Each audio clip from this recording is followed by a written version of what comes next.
Hello everyone, welcome to my YouTube channel IT education and smart learning. तो दोस्तों, क्या आप भी अपनी असाइनमेंट्स, प्रोजेक्ट्स या ऑफिस डॉक्यूमेंट्स के लिए खूबसूरत और प्रोफेशनल फर्स्ट पेज बनाना चाहते हैं? आज की वीडियो में मैं आपको स्टेप बाय स्टेप सिखाऊंगा कि माइक्रोसॉफ्ट वर्ड के अंदर हम ब्यूटीफुल फ्रंट पेज डिजाइन कैसे क्रिएट कर सकते हैं ताकि आपका काम दूसरों से थोड़ा सा डिफरेंट और अट्रैक्टिव लगे। वीडियो को आखिर तक जरूर देखिएगा। अगर आपको वीडियो पसंद आए तो लाजमी लाइक भी कीजिएगा और चैनल को सब्सक्राइब करना ना भूलिएगा ताकि मेरी न्यू आने वाली वीडियोस आप तक आसानी के साथ पहुंचती रहें। इसे अपनी वीडियो को स्टार्ट करते हैं और यहाँ पर आपने दोस्तों एमएस वर्ड को ओपन कर लेना है। ओपन करने के बाद यहाँ पर आपने पेज का सेटअप कर लेना है। पेज का सेटअप करने के लिए लेआउट टैब के अंदर जाएंगे और साइज के अंदर साइज आपने यहाँ पर A4 सेलेक्ट कर लेना है और यहाँ पर उसके बाद आपने मार्जिन के अंदर क्लिक करके यहाँ पर नैरो मार्जिन सेलेक्ट कर लेना है। सेलेक्ट करने के बाद सिंपली हम होम टैब के अंदर आ जाएंगे। अब दोस्तों यहाँ पर हमने इंसर्ट टैब के अंदर जाना है। इंसर्ट टैब के अंदर जाने के बाद यहाँ पर दोस्तों शेप्स के अंदर हम क्लिक करेंगे और यहाँ पर हमने रेक्टेंगल को सेलेक्ट कर लेना है। तो मैं यहाँ पर कुछ इस तरह से रेक्टेंगल को ड्रॉ करता हूँ। ड्रॉ करने के बाद दोस्तों यहाँ पर आपने सिंपली शेप आउटलाइन को आपने कर देना है नो आउटलाइन और यहाँ पर हम इसके कलर को फिल कर देते हैं। कुछ इस तरह का कलर यहाँ पर हमने इंसर्ट कर लिया। अब यहाँ पर हम फिर से इंसर्ट टैब के अंदर जाएंगे, शेप्स के अंदर जाएंगे और यहाँ से एक और रेक्टेंगल को हमने सेलेक्ट कर लेना है और यहाँ पर कुछ इस तरह से इतना हमने इसको ड्रॉ कर लेना है और यहाँ पर सिंपली आपने शेप फॉर्मेट के अंदर जाकर इसको नो आउटलाइन कर देना है और यहाँ पर हमने शेप फिल के अंदर जाकर इसको एक कलर सेलेक्ट कर लेना है। मैं यहाँ पर ब्लैक कलर सेलेक्ट कर लेता हूँ और यहाँ पर इसको आपने एडजस्ट कर लेना है। अब यहाँ पर दोस्तों हमने फिर से इंसर्ट टैब के अंदर जाने के बाद यहाँ पर आपने शेप्स के अंदर चले जाना है और यहाँ पर हम एक ट्राइंगल को ड्रॉ करेंगे।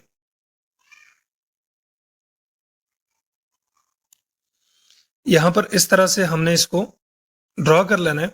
ड्रॉ करने के बाद यहाँ पर इसको मैं सेलेक्ट करता हूँ। सेलेक्ट करने के बाद यहाँ पर आपने इस तरह से इसको एडजस्ट कर लेना है। तो यहाँ पर मैंने इसको इस तरह से ड्रॉ कर लिया। फिर से आपने इसको सेलेक्ट करना है। सेलेक्ट करने के बाद शेप फॉर्मेट के अंदर जाएंगे और यहाँ पर दोस्तों हमने क्या करना है, शेप आउटलाइन को कर देना है नो आउटलाइन और यहाँ पर हमने शेप फिल के अंदर जाकर इसको फिल कर देना है ब्लैक कलर में। तो ये कुछ इस तरह से दोस्तों यहाँ पर इंसर्ट हो चुकी है।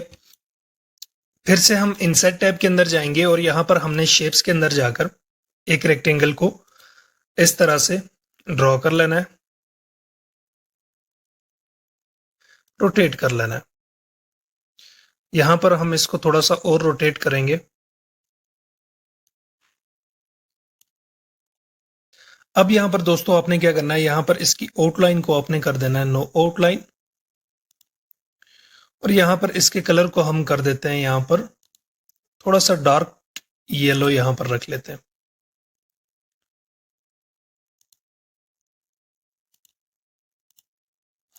तो ये कुछ इस तरह से आप देख सकते हैं यहां पर इंसर्ट हो चुका है। ठीक है, इसको मैं थोड़ा सा रोटेट कर लेता हूं कुछ इस तरह से। फिर से इंसर्ट टैब के अंदर जाएंगे और यहां पर हमने शेप्स के अंदर जाकर एक और रेक्टेंगल को यहां पर ड्रॉ कर लेना है।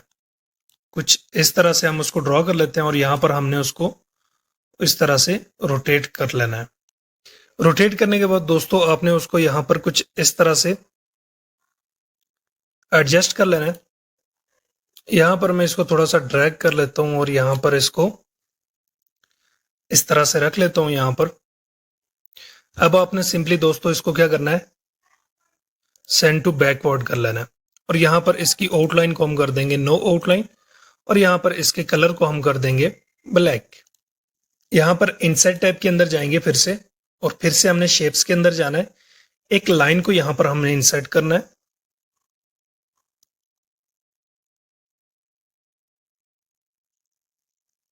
इस तरह से एक लाइन यहां पर हमने ड्रॉ कर लेनी है। ड्रॉ करने के बाद यहां पर दोस्तों हमने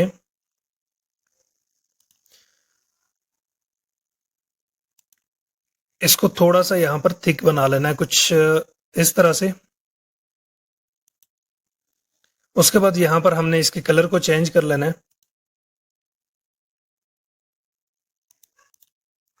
तो ये आप देख सकते हैं बहुत ही खूबसूरत लग रहा है डिज़ाइन। यहाँ से फिर से आपने इसको सेलेक्ट करना है। सेलेक्ट करने के बाद दोस्तों आपने इसकी सिंपली एक कंट्रोल डी से डुप्लीकेट कॉपी बना लेनी है और इसको आपने यहाँ पर नीचे ड्रैग कर लेना है कुछ इस तरह से। और यहाँ पर ये आप देख सकते हैं दोस्तों कुछ इस तरह से हमारा डिज़ाइन बन के रेडी हो चुका है। तो दोस्तों यहाँ पर हमने फिर से इंसर्ट टैब के अंदर जाकर यहाँ पर हमने वर्ड आर्ट को इंसर्ट कर लेना है।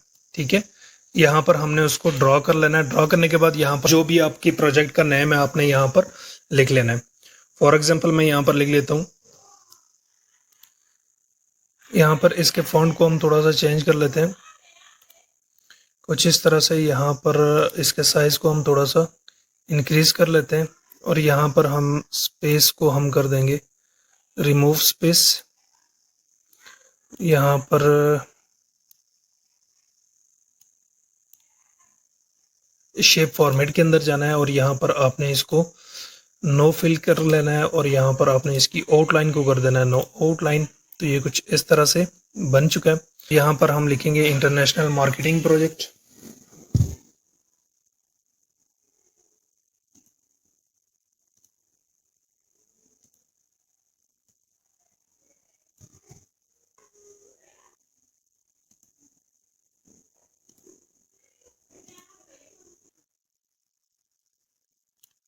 तो दोस्तों यहाँ पर आपने वर्ड आर्ट एंड स्टाइल को फिर से इंसर्ट कर लेना और यहाँ पर हम लिखेंगे डेट।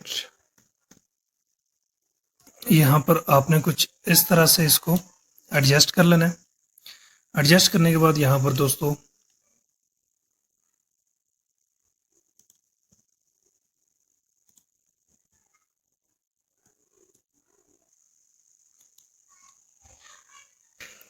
ये एक डिजाइन हमारा बन के रेडी हो चुका है।